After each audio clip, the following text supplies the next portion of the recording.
All right.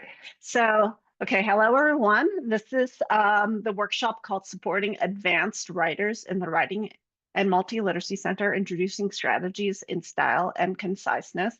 As I mentioned earlier, this is something that I have taught in the past.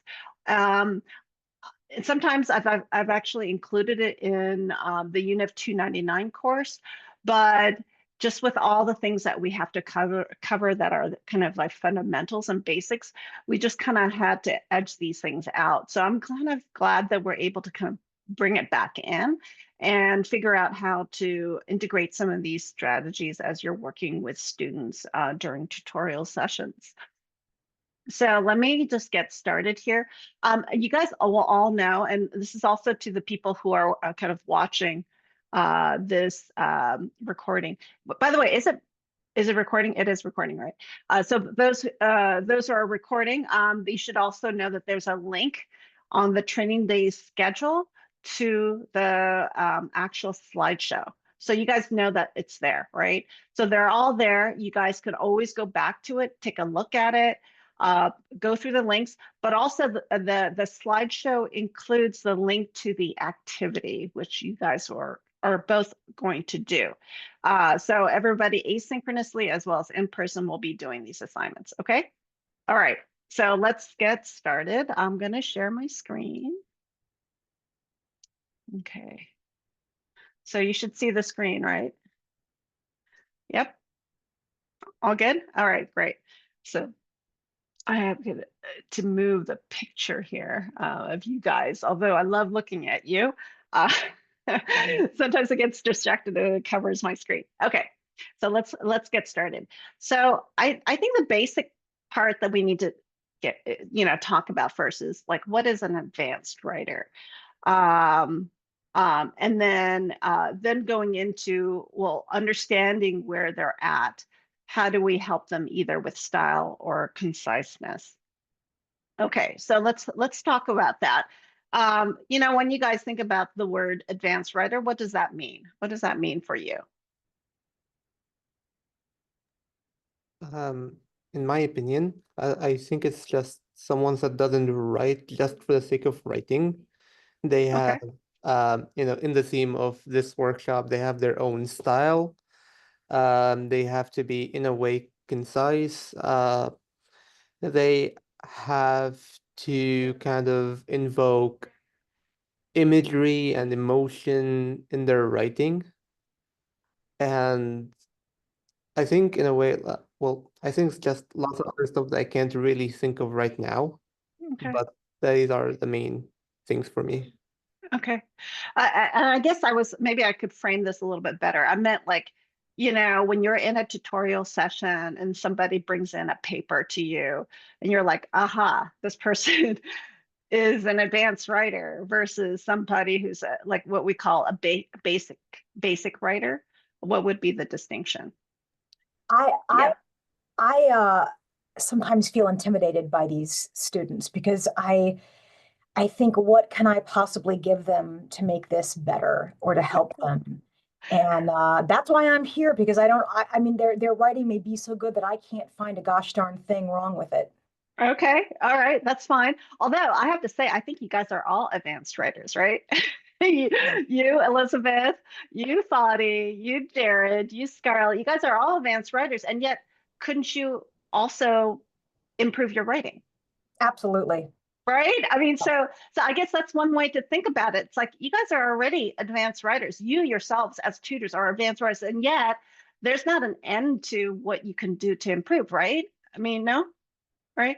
So I think that that's one way to think about it. It's like, how would I like what can I do to do that? So I want you guys to think about it in those ways. I mean, I also, maybe I'm an advanced writer, but I have to say, like for myself, I'm always looking to rethink and think about how I approach things as I write, and especially to my different audiences. So one way to think about it too is like, how do you know if you're working with an advanced writer? We will talk about that first because, maybe you are, maybe you aren't, right? So what is that? Well, typically, maybe they don't have the kind of writing questions or problems of a basic writer. So a basic writer usually has fundamental kind of, especially at the like sentence level, kind of grammar, punctuation, sentence structure kind of challenges. And you guys do end up like focusing a lot on that, right? Right. So, when you see that those fundamental kind of challenges are not there, maybe that might be one way to think about it, although that's not all, right? But that's certainly one component, right? The other thing is that maybe the writing has already met the criteria and rubric requirements of the class. Now, remember, that's something that's really important. Even if you're, writing grammatically correct sentences, maybe they didn't fulfill those criteria. Maybe they didn't really look at that rubric and meet those standards. Maybe the organization could be better. Maybe the evidence and the amount of evidence, quality of the evidence is just not there, right? So those are things that still have to be addressed. If those things don't need to be addressed because they've met all those criteria, then that's another component. So again, here we talked about like those fundamental things about writing, punctuation, sentence structure, those things are met. You have the criteria and the rubric requirement for the assignment, they're already met. And now we have another part, fundamentals of argument and evidence. This is a higher level, higher order considerations, right?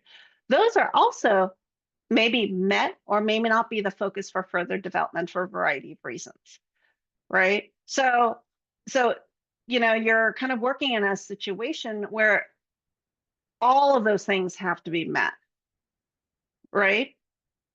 And maybe occasionally those things happen. I'd say like in my experience, I haven't seen all of these things met at the center very often, but sometimes it does happen. So if it does all of those things happen, then, what next? But before I do that, let me just ask you really quickly, at what circumstance do you think the fundamentals of argument evidence may not be a concern or may not be a focus for further development? Anybody had an experience where that might have happened?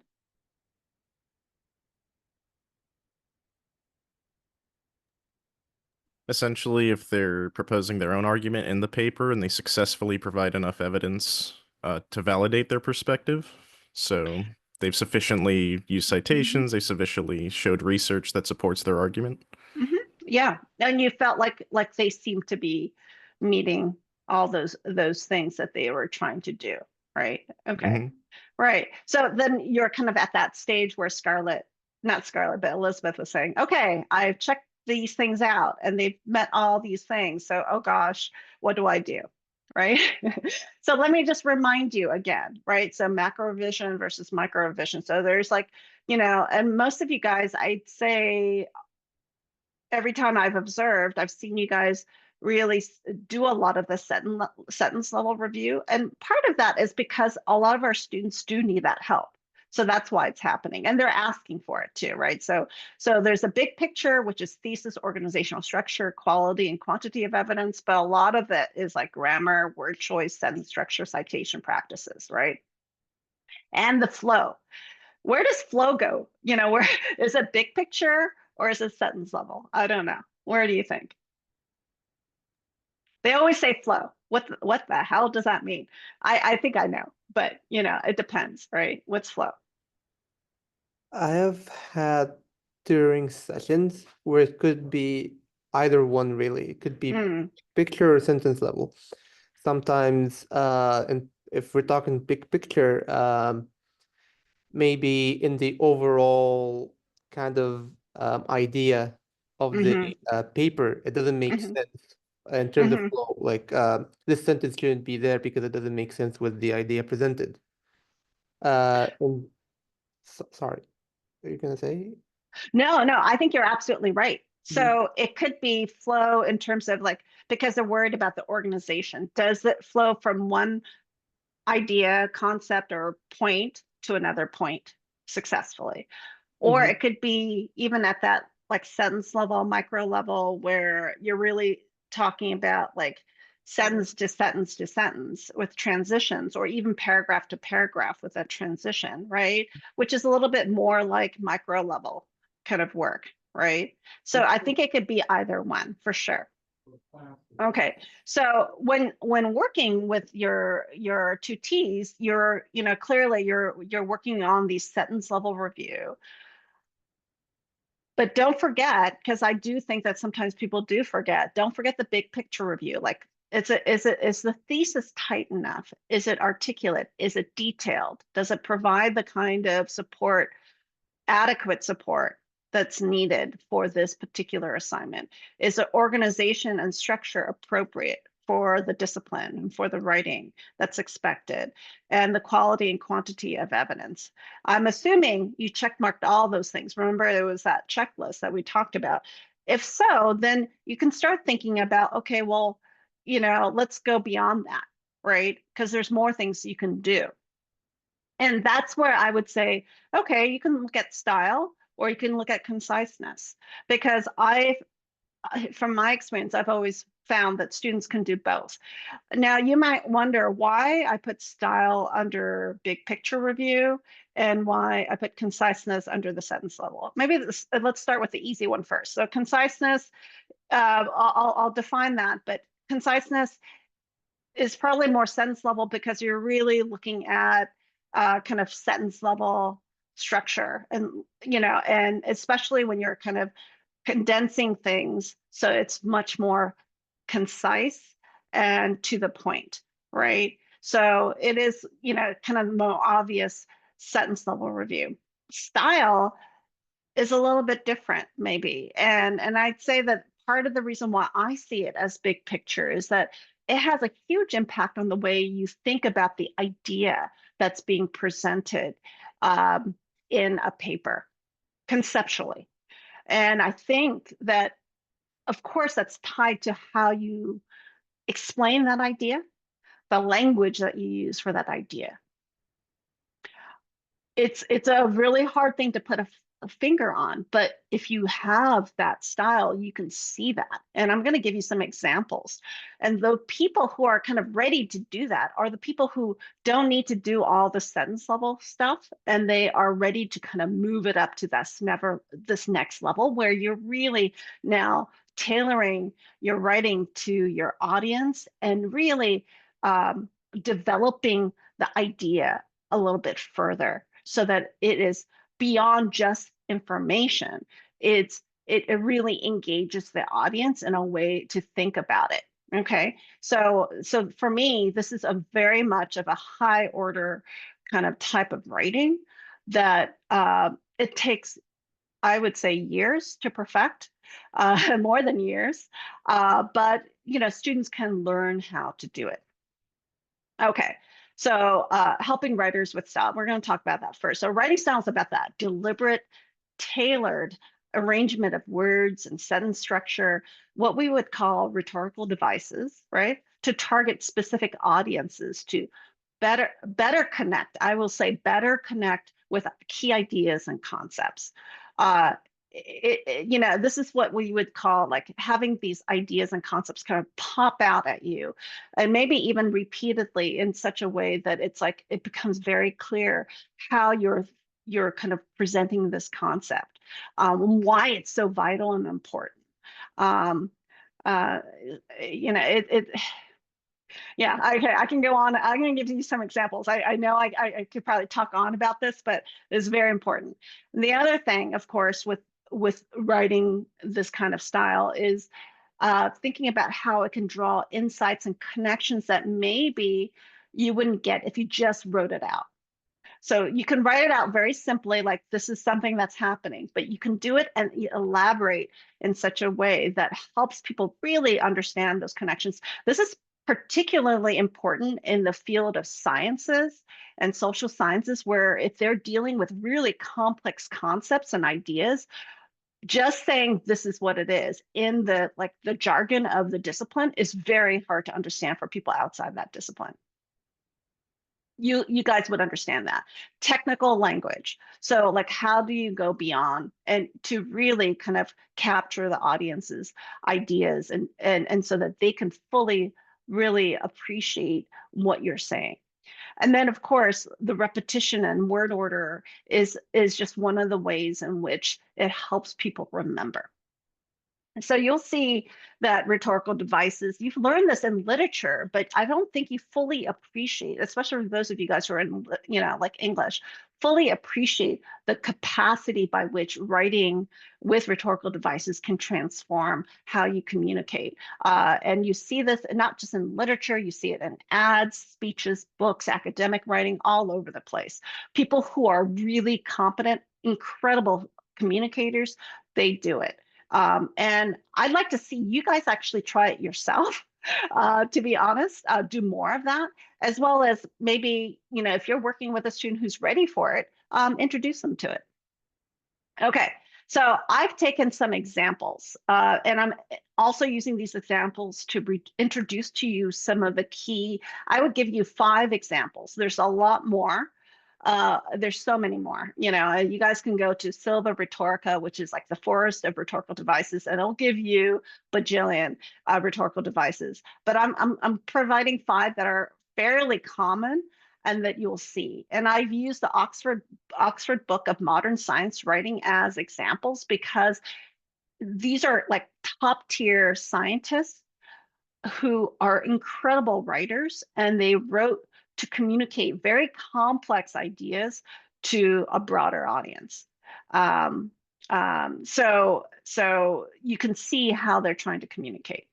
So the first one that I'm showing you is anadiplosis. It's a repetition of the last word or phrase from a previous line, clause, or sentence, and it starts it up in a successive phrase, clause, or line. So that means right afterwards. This is an example from a piece called Mankind Evolving, and it says, what genetic conditioning does mean, right? Because he's talking about genetic conditioning, and I won't go through the whole thing, but this is what he's talking about. What genetic conditioning does mean is that there's no single human nature, only human natures with different requirements for optional growth and self-realization. Again, notice how anadiplosis is being set up here. There is no single human nature, only human natures, right? So he's repeating it right afterwards. This word is being repeated at the next clause, right at the very beginning. So how do you think, what is he doing with this? How does anadiplosis further the idea about genetic condition of human traits? And you guys, maybe the concept is kind of difficult, so maybe you don't understand, but he's definitely emphasizing something. What is he emphasizing? I believe it's saying there's no like singular definition or predetermined way to act at a base level as a human. Instead, individually, each human has their own sort of incentive and agency that allow them to make their own decisions in life, and thus have all these different optional growths and paths. So you're absolutely right. I think your understanding of that, except he's talking about it in terms of genetics. So what he's saying is that genetic conditioning is about genetic traits. So this idea of nurture versus nature. And he's saying that, if you just go by genetics, the genetics tells you what capacity, kind of range those things can happen. So that you can't, there's not like, if you think about human nature, it's very complicated. It's not just coded by what the genes tell you, but of course, by what nature tells you. I mean, the nurturing part, the environment and all that kind of changes how tall you can be, maybe your capacity to do certain things, maybe even your capacity to be persistent. If you are nurtured in such a way to be persistent, even if you had a genetic propensity to be so, but you could be in an environment that doesn't allow for that, and you still won't have that, or maybe you'll have it but not as strong, right? I mean, there's like a lot of different things. So he's saying that there's those pathways that you just talked about that does exist. There's so many different, so human natures, right? And so what we think about growth and self-realization, all the things that make us creative, we're finding that there's actual connections to genes. But just because you have a gene itself doesn't mean that that's going to happen. So, lots of people talking about like, the genetically tailored baby, right? That, you can have the perfect society if you have like these perfect genes. And that's not, I mean, he didn't really talk about that, but he's probably saying, he would say like, that's just one part of it, right? So if he had written something like just simply, genetic conditioning does not limit the possibilities of development in human nature, I think that's a different kind of sentence, right?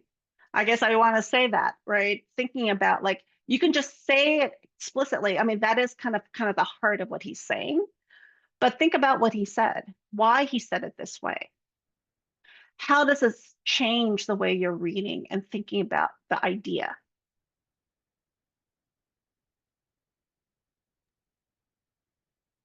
I think the example at the bottom, if they wrote it that way, that would seem more like of a way to propose an idea or argument and then immediately have a citation just to prove its validity. But with the top using the rhetorical device of the repetition, I think it, first of all, it just stands out more from a reader's perspective. Mm-hmm. And then the repetition aspect implies there's this aspect of reconsideration that the statement is putting onto the reader, which I think just makes it more engaging in general. Yeah. So you can see like, this is where I think, there's a concept or an idea or information that you deliver, but how you're delivering that information, the way you're doing it really changes the way your reader is going to engage with it. Do you see? And he's wanting to challenge this idea of single human nature, right? And he's kind of saying that in the, if you use that other sentence, does not limit the possibility, but it's very flat. I mean, he's really thinking about challenging what is existing concept, no single human nature, and saying that there's multiple, right? And I think that first one says more of that than the second for sure, right? Saying rather than saying, there's just there's possibilities, right? So let's look at another one. It's called an anaphora. It's a repetition of a word or phrase at the beginning of a successive clause, phrase, or line. So this is from Helena Cronin. And sorry for the extra space there. I didn't see that. Okay. She wrote, wasps and leopards and orchids and humans and slime molds have a designed appearance about them and do so eyes and kidneys and wings and pollen sacs, and so do. Did I say do so? And so do. And so do colonies of ants and flowers, attracting bees to pollinate them, and a mother hen caring for their chicks. So this is a very interesting style. Okay, so, and by the way, anaphora is probably one of the most popular ways of repeating. And you're stringing in different sentences or clauses or phrases that follow. It's kind of like when you sing a song, right? That kind of repetition, that's that motif over and over again. So why is this person doing that? You can kind of see that there's I would see what we say is climax, right? A climax is when you're building something up from one point to another point. And here it's like from something small to something big, right? So like eyes, kidneys, very specific things, but organs, to colonies of ants, which is society, right? Larger processes like flowers attracting bees to pollinate them, mother hen caring for the chicks, like human behavior, right? So from something very specific like eyes, kidneys, wings, to like behaviors of colonies, behaviors of flowers, behaviors of hens. So in some ways, like anaphoras can do that. It can also do that to kind of emphasize something.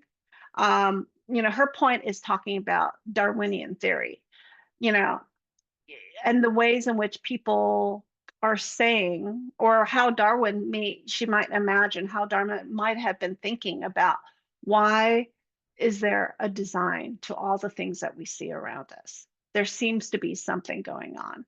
How do we explain that?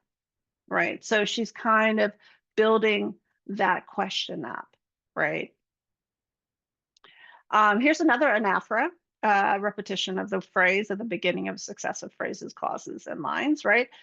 It's because gravity is always an attraction. If you double the mass, then you double the gravitational pull it exerts. Very simple. It's from Martin Rees. So how are we seeing anaphora work here?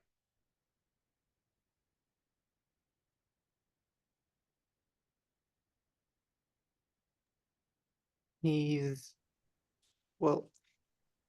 using it to explain kind of like a natural theory. Mm-hmm. You know, if again, he said if you double the mass, then you double the gravitational pull it exerts. So he's saying you need to have one to affect the other, Mm-hmm. is what I'm getting from this. Uh-huh. I'm sorry, did someone say something? No? Okay. Yeah, so that's great. Yeah. And again, putting it in that parallel construction, how does that help the reader? I think it immediately implies a correlation Mhm. between the two concepts that the anaphoras are attached to. Absolutely. So you're thinking about it, you're imagining, you can kind of see it, you can visualize that as well, doubling, right? Here's another one. It's a kind of classic repetition. It's the kind of the opposite of the anaphora. It's called the antistrophe, or some people call it epistrophe. It's a repetition of the same word or phrase at the end of successive phrases or clauses or sentences. And this is just one example. It is an illusion that there is something fundamental or intrinsic about limits, particularly upper limits. So the emphasis here is on limits, and then he's kind of focusing on a very particular type of limit. He could have written it as there's something fundamental or intrinsic about upper limits. You didn't have to say limits, particularly upper limits. So why repeat? Why repeat? Why does he repeat?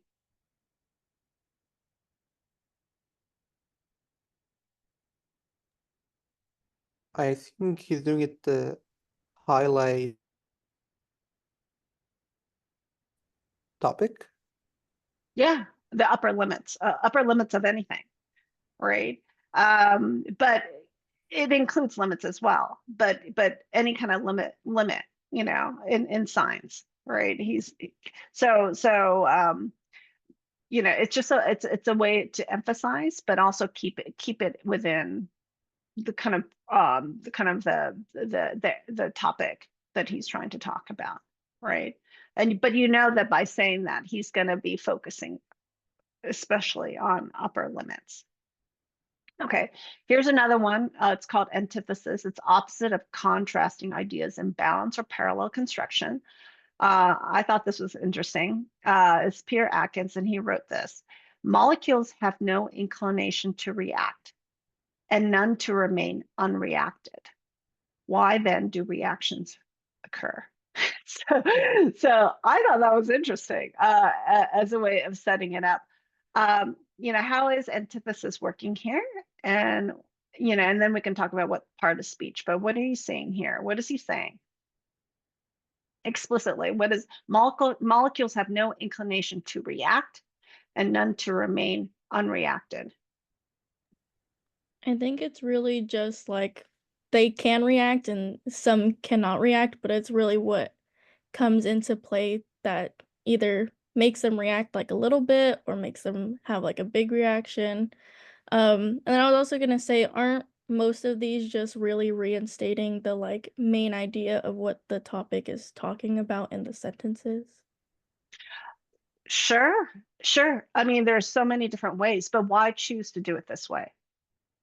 I think it's just adding more, like what you were saying, more emphasis on the idea that's being talked about, but also like bringing together like well, this is what could happen if you're discussing this side of the like topic, and then this is also the other side of the topic that could also potentially happen or have some sort of thing connected to it. Yeah, and but I would argue that it's not just like the information. I would say that by doing that, drawing parallels and stuff, like he's talking about reaction and non-reaction, it's a paradox. He's kind of calling attention, like with molecules, they don't have an inclination to react, but yet there is some kind of reaction happening. That draws that question of why is it happening then? If they don't nature and by nature have an inclination to really react, something's happening, right? And that's his setup to the problem, right? And this paradox, and it really heightens the idea of the paradox of reaction and non-reaction. Why is that happening, right? And I think you could say it like, well, there's a paradox, but by posing that as a problem and kind of pointing that out, I think he's showing just by the sentence structure that these are opposing things that somehow is happening at the same time. So in a way, like what I think what's really interesting about rhetorical devices, it's not just a play of words, it's also visual. If you think about structure of sentences and how it's lined up and how you're reading it, you're forced to see a connection in ways that you haven't seen before. And so it's a repetition, but it's also kind of a way of drawing these, in this case, contrasts or opposites. Again, this is very, very common in speech, very common in literature because it is so powerful and it draws so much attention to itself. People who can do that really well are very artful speakers. In this case here, you have an antithesis that's being drawn through the verb, right? But there's other ways to do it, like here. This is another one. In an unusual double helix, the two backbones of the two chains are not approximately parallel, but anti-parallel. If the sequence of atoms in one backbone runs up, that in the other runs down. Right? Beautiful. Parallel, anti-parallel, runs up, other runs down, right? There's like kind of a verb clause there that goes in opposites, right? It's an antithesis, really drawing that you can kind of visualize that. And again, in that beautiful parallel structure. It just really kind of, again, and draws that comparison, really calls attention to itself because of that. So I think that this is kind of the kind of thing that, again, you could have a student write very simply. They're opposite of each other, these like the double helixes, right? But writing it like this really kind of helps the imagination of the reader, helps engage them, better understand what he means. And that's the kind of thing that I think we can help our students who are advanced writers, right? Go beyond what is like simple information. Climax, you guys, I've talked about this before, the cumulative arrangement of words, phrases, or clauses, and you're kind of building it into an ascending power. Look at Martin Rees here as he's writing about that, right? So despite its importance for us, for our biosphere, and for the cosmos, gravity is actually amazingly feeble compared with other forces that affect atoms. So again, there's a lot of interesting things going on here, but just in terms of his use of climax here, very easy to see what he's trying to do, right? So here's the climax, right? For us, that's individuals, people, biosphere, that's like a bigger environment in which we live, and then cosmos, this bigger space, right? So that's clear ascending power, right? For us, for a biosphere, for a cosmos. So gravity is important for us in all these three aspects, and yet it's feeble. It's like it's an interesting twist to how you're expecting then gravity is so amazingly powerful, but he says the opposite, which I thought that's another technique, by the way, but I'm not going to talk about it here, of like building you up and then pulling it down. But again, as a way of really highlighting the point. Any thoughts about that? Amazing, right? So clear, so vivid, very easy. And these are science writers, right? And I can tell you, like, I would like you to take inspiration in that. It's like, think about, like, it's possible to, in science writing, to write like that. It's also possible for you in your own writing to add more clarity, add more power, and expand your concepts a little bit more. And this is what we mean by really sophisticated writing, right? Really kind of getting beyond just simple 1 + 1 = 2. What can you do more, right? Here's metaphors, implied comparisons, right?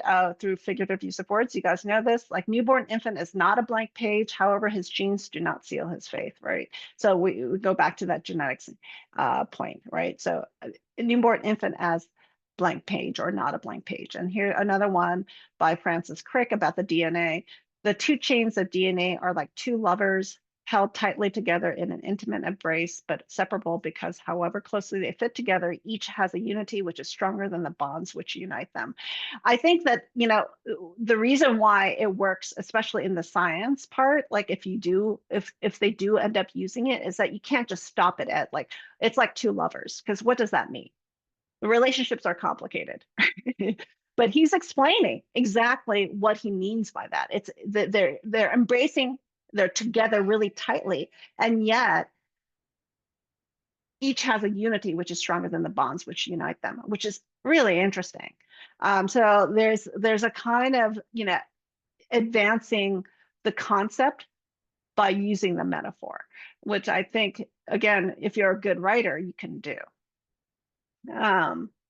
So again, these are just opportunities for people to kind of think about how do they go beyond, right? Here's another example of where you're starting to combine different rhetorical devices. This is anaphora and metaphor together. The quality of energy is like a slow unwinding spring. The quality spontaneously declines and the spring of the universe unwinds. The quality spontaneously degrades and the spontaneity of the degradation drives the independent processes webbed around and within us, right? So he's kind of talking about energy and how it's kind of dwindling, right? But he likens it to a slow unwinding spring, which is a really interesting metaphor. And then the repetition, where he's expanding on that concept. So, what's the application here? If it were applied, I would say identify a key sentence. Like, there's always a sentence that you really want it to be important. Like, the way I think about it is, like, when you look at an article or something that you're reading, I know there's points where you underline, right? Those important concepts, those important ideas. Well, why are you underlining it? Because of course the idea might be really important, but often the writer is setting you up so that you can see that it is really important and that you want to underline and underscore it. And that's the kind of thing that I want you to think about, that, like, you can say, okay, to a student, okay, well, find me, like, what's an important sentence to you that you really want it to stand out, right? It could be the thesis, but it could be something else. Maybe it's the hook or something else that you want to open up with. Maybe it's the topic sentences or some concept or idea that they really want to kind of communicate. Ask them to choose that one key sentence, underscore that, and then use a handout, which I'm going to provide you, and ask them, construct 2 different versions and try to apply one of the rhetorical devices just on your own. Like, just try to do it and see what happens. Maybe these work, maybe they don't. I mean, there are other ones that could be easier, but just see if they can try to do two different versions of it. Even just thinking about it in terms of a structure level will help students kind of think about, well, what's really important? What's a concept that I really want to expand upon? How do I want to kind of really emphasize that? Right? Making them think about it rhetorically. Remember, that's how you make them better writers, to be rhetorical, to be metacognitive about their own language use and their structure and how they're communicating. And then review the versions and discuss it. Normally, what I find is that they'll make like 2 different versions. They'll look at their final version. They'll go, oh, I like this one, I like that one, or I want to combine this part and this other part. What do you think? let them combine it and then look at it and give them some feedback, and maybe you can guide them through that process. That could be an easy thing. I mean, it takes time to do that, so that can easily take up like 15 minutes or more, you know, to do that. As I'm thinking about this right now, I'm thinking that you guys may not have time to actually do this exercise within the time that's allowed for this workshop. I'm not sure we're going to have the time to do that. However, what I'm going to do is I'm going to ask you to spend an extra 30 minutes doing that assignment asynchronously, and add that to your total time for pay, if that's fair. I think that that's the only way to really understand how to do it. If you decide to do that, is to actually to do it. Okay, so the other one is helping writers with conciseness. I can run through this fairly quickly. So it's eliminating fillers and repetition. So concise language, as you know, it's important for a variety of fields, especially technical writing. But I would say that even in the humanities, you guys can do better with writing more with less. Okay, all right. Less is more, you know. So why? Clarity of thought and meaning, highlighting key concepts and ideas, eliminating the repetition of filler words, which most students have. So let's gonna look at that. But this is my suggestion. Identify keywords or ideas. When you see, you know, even if it's perfectly constructed, 2 or 3 sentences, and you see like what are the key ideas or words that they have, and you know, are they really sufficiently highlighting that? Even if it's grammatically correct, it may not be sufficiently highlighting those concepts very well.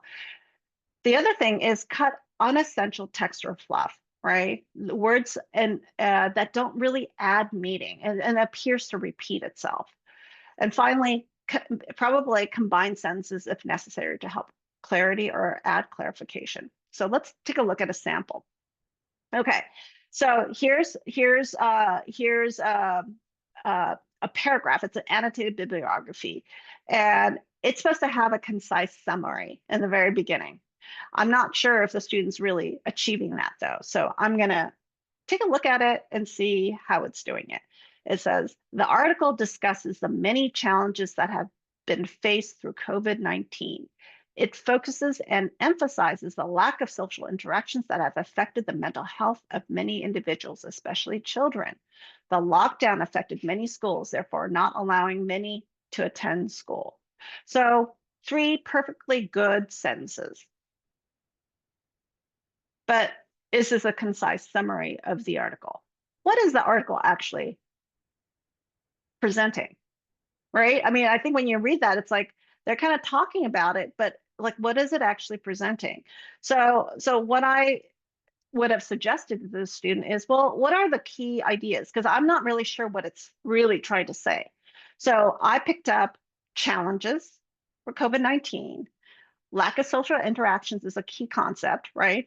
Mental health is another key concept. Children, so not just everybody, but children's mental health, right? And then the lockdown. So not just COVID, but it's a COVID-19 lockdown, right? So, okay, so I'm reading this. What are they really saying? I'm getting 2 things, right? 2 things. One, challenges faced by children who cannot attend school due to the COVID-19 lockdown. And notice what I did was I just highlighted the key terms and try to kind of string together, well, what are they trying to say?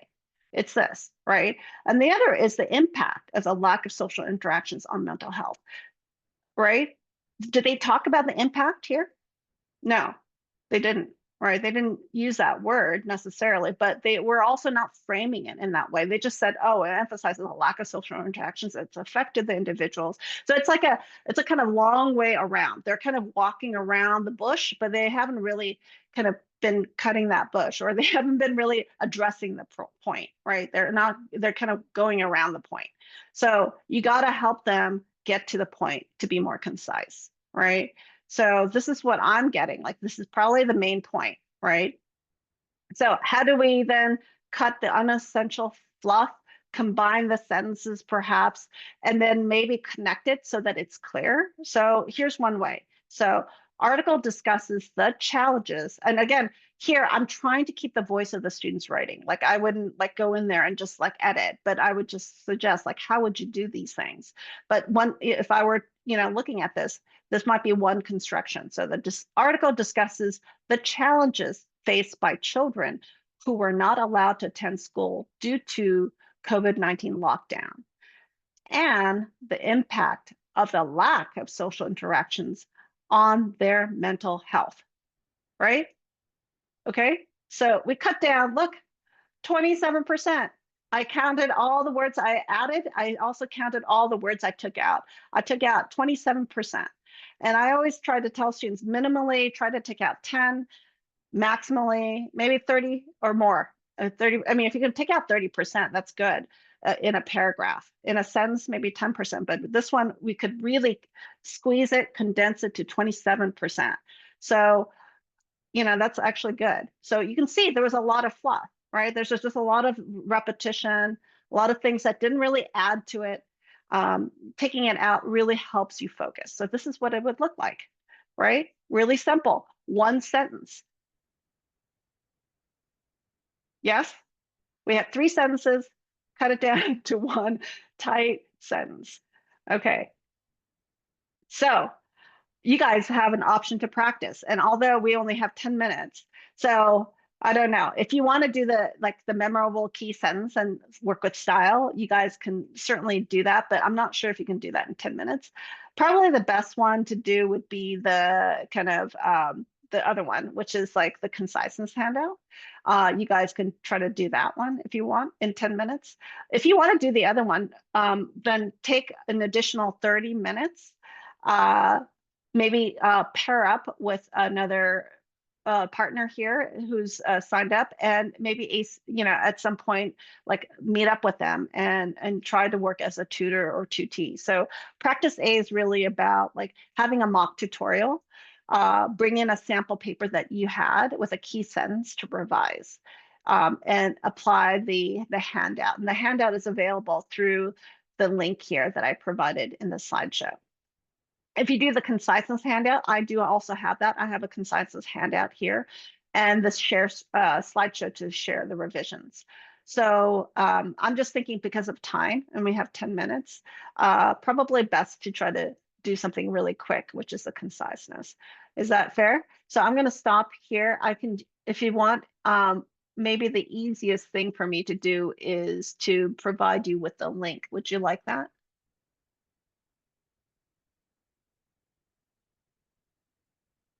Hello? Yes, please. Okay, so let me go to the, I'm sorry, when I closed it, sadly, it closed out my slideshow. So let me give you the slideshow and then I'll give you the link. Okay. So do you guys have any questions about it? Any questions so far? No, not for me at least. Nope. No? Anything new for you? I suppose some of the concepts introduced, I think, like in particular, the climax example kind of showed me that some of these seem like organic evolutions to like existing basic concepts. Like the climax example seemed like the natural evolution of like the way we're kind of taught to form conclusions, like in English 102 and 105 and stuff like that. Mm-hmm. So I suppose I'll ask, does it tend to almost work out like that in your experience, where you see those kind of basic examples and how we were taught, and you notice after, time and experience, just kind of naturally these different rhetorical devices that could apply to them? I don't think anything is natural. Mhm. Rhetoric is always intentional. And sometimes we do naturally do it in the sense that because you hear it a lot, you just do it, right? And it's around us all the time. So some people do it because they don't know why, but then it's not really strategic, right? Because it's just kind of happening. And you'll see people like Martin Luther King and the great orators and stuff, it is practiced and it's repeated and it's very strategic. What I used to do is I used to tell my students, like when they're giving the presentation, include at least one rhetorical device in the beginning of your talk. Try to incorporate anything you want, but try to incorporate it very intentionally. And they start doing that, and then it becomes more natural and becomes easier. And then it's like, oh, wow. And that was really powerful. Or that it's like people pick it up and they're like, ooh, you know. So I think to build it, you have to do it intentionally. Because otherwise, if it's unintentional, you're not aware of what you're doing. And also you can't really hone it and you can't perfect it. Does that make sense? I think so, and that would kind of be our role then to kind of demonstrate how to use those intentions. That's right. Use it intentionally. Think about how you're using it. Why is this better than the other? Or just keep it exactly as is. But that's a choice that you make, right? Like I thought about it in all these different ways, and then this is the way I want to do it, right? That's intentionality. And that's where we want them to be. It's like really kind of thinking about, I choose to do this way because of this effect and this meaning, right? But I don't think that most students have really thought through how to say it and the ways they can say it and expand on those ideas. Does that make sense? So I hope that's given you some opportunities. I feel like now, like I've been talking, maybe you don't have, so maybe rather than rush you, let me put it that way. I'm going to change my suggestion for you guys. Rather than rushing you guys to do it, unless you've already started doing it, rather than rushing you to do it, I'm going to say take 30 minutes. Happy to pay you guys for your training. Go to the slideshow link, which I just gave you on the chat, and choose to practice A or practice B. If you want to do practice A, maybe you guys can pair up. Like, does anyone plan on doing practice A, which is using rhetorical devices? Anyone want to do that? Fadi wants to do it. Oh, Jared wants to do so. Maybe you two could kind of pair up, do a mock tutorial where each one of you can have a paper where you have a sentence or something that you really want to refine and play with it and see how that works, and then give us the result in the link that we provided. And then for you guys, Scarlett and Kiana and Elizabeth, you guys can do the conciseness handout, right? And you can see that I have the handout there with the directions and then the slideshow to revise. So all of you guys, to get credit, you do want to make sure you're, for those of you here in person, or not in person, but virtually, but synchronously, you do get the extra 30 minutes to try to practice this. Those of you guys who are watching on this, if you can do the revisions too, and you're watching this whole thing, you can also get the additional 30 minutes. Just add that to your workshop list, okay? And I'll let Marissa know as well, because I didn't realize this is my first workshop where I've tried to combine both of them. I didn't realize how much time it would take. And I'm now realizing I should probably split it because it'll take more time to do it. Okay. But the one that you have for the conciseness, what I'm going to suggest is like condense that sentence into, at least by 10%. See if you can do that. And this is an original real sentence by a student. It's not a bad sentence, but you could see that there's probably some repetition and things like that they can fix. So, thinking about how to kind of take out that fluff and make it tighter would be super helpful. All right. Anything else? Oh, this was really interesting. I learned a lot, and I'm inspired to go cut my own writing. Yeah, I mean, look, again, as I said, you guys are all advanced writers. You're all advanced writers. I know where you're at. And some of you guys are further along than others, in terms of because of just the amount of writing you might have done. But I think we can all be more rhetorical and more intentional in thinking about the impact of our words to our readers, whether it's through conciseness and being clear, and, so I used to do this myself, by the way. Like I would write something and then I would look at a paragraph. It's like, oh, I know this is just too long. Like I need to cut it. So my goal is to cut, I'll say 30% and see how much I can cut. And even through that exercise, it forces me to kind of be things that I thought was already very clear and concise made it even tighter. And so, like I said, intentionally saying, okay, I'm going to try to condense this now. How do I make it even tighter? I think is really helpful, right? Even if it's like, again, oh, it's properly written, looks fine, you can always condense and be more concise. I had a not painful experience, but when I was working with my last article that I just got submitted and was accepted at the Writing Center, it's called the Writing Center Journal, with my former assistant director, Abby Michelini. We wrote this piece and it was like 11,000 words, I think, or longer than that. And they're like, this is just too long. And we were like, we needed everything there. They're all really important. But I also realized, like, for a reader, come on, they don't want to read that much, really. I mean, is there a way that I could make it, a little bit more pithy and more to the point? And I did, and we were able to cut it down. And even though we grumbled a bit as we looked at it now, we're like, it's more focused. You can follow the trend, you can follow the story much more easily.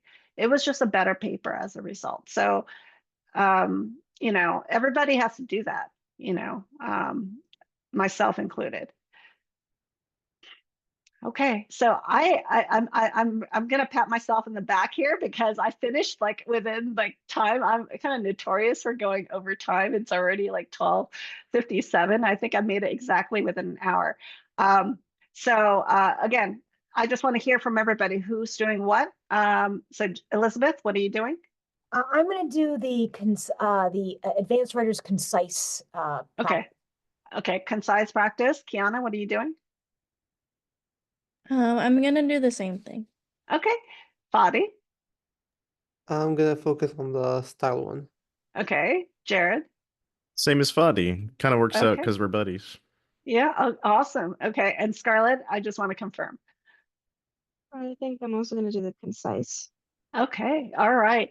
Well, I'm excited for you guys to do that. And then really let me know how that worked out. And I would love to hear from you guys too later on in the semester if you ended up applying anything that you learned from this workshop to your next tutorial session. So in any case, I hope you guys have a really good day. I hope your workshops are going really well for training days, and I'm really excited for this semester. So take care, you guys. Bye-bye. Thank you. Bye. Have a good day. Thank you. Thank you.